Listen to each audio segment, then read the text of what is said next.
El 20 de septiembre pasado estuvo en Barcelona el médico e investigador danés Peter Gotzsche, presentando su último libro, Psicofármacos que matan. En un pequeño restaurante, justo enfrente del Colegio de Farmacéuticos, fue presentado ante la prensa catalana un libro que contiene una crítica radical a la psiquiatría moderna, hecha no desde posturas que podrían llamarse alternativas, sino desde el mismo corazón de la ciencia.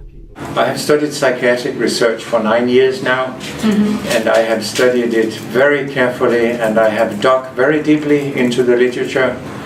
And when you dig very deeply, the skeletons come up. The buried skeletons come up of the ground, you know. There are so many things that have been hidden. And some of the things that have been hidden are many of the deaths that psychiatric drug cause. Often the drug companies omit suicides and other deaths from their clinical trial reports that they publish.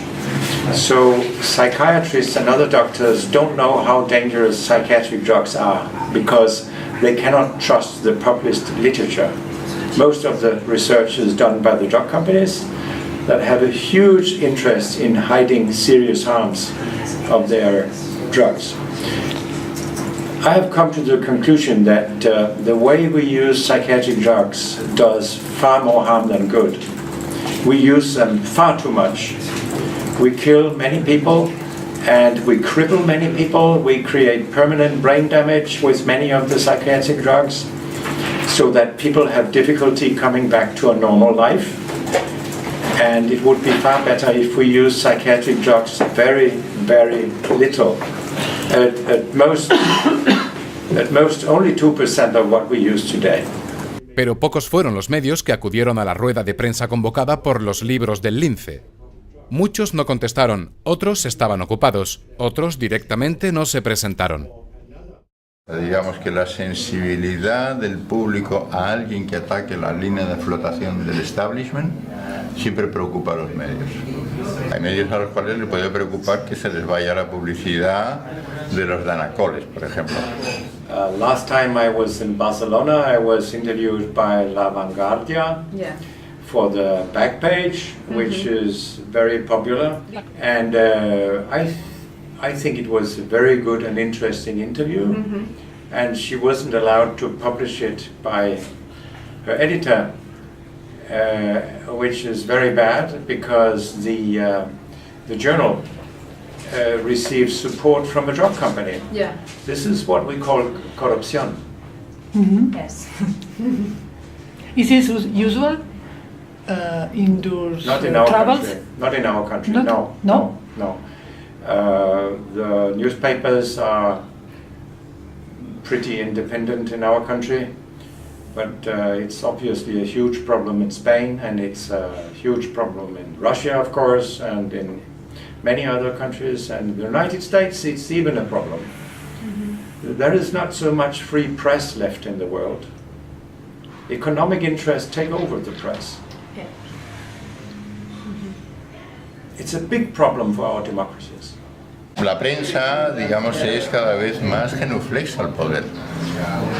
Tengo entendido que la señora vicepresidenta del gobierno está ayudando a los grandes periódicos que tienen unas deudas inmensas con los bancos a renegociar esas deudas, y el pequeño precio que cobra por hacer este favor es que cambie su línea editorial.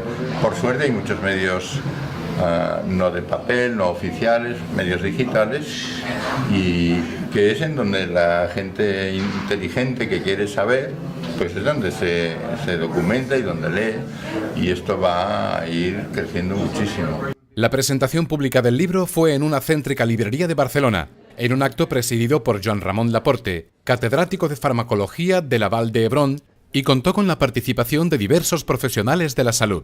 Allí, el doctor Peter Gotzsche explicó en detalle al público asistente la investigación que el Instituto Cochrane, el cual dirige, ha llevado a cabo en los últimos años. Resultados que ha publicado en este libro, en el cual se denuncia la tendencia actual al abuso de psicofármacos, documenta sus efectos adversos y defiende la necesidad de restringirlos al máximo.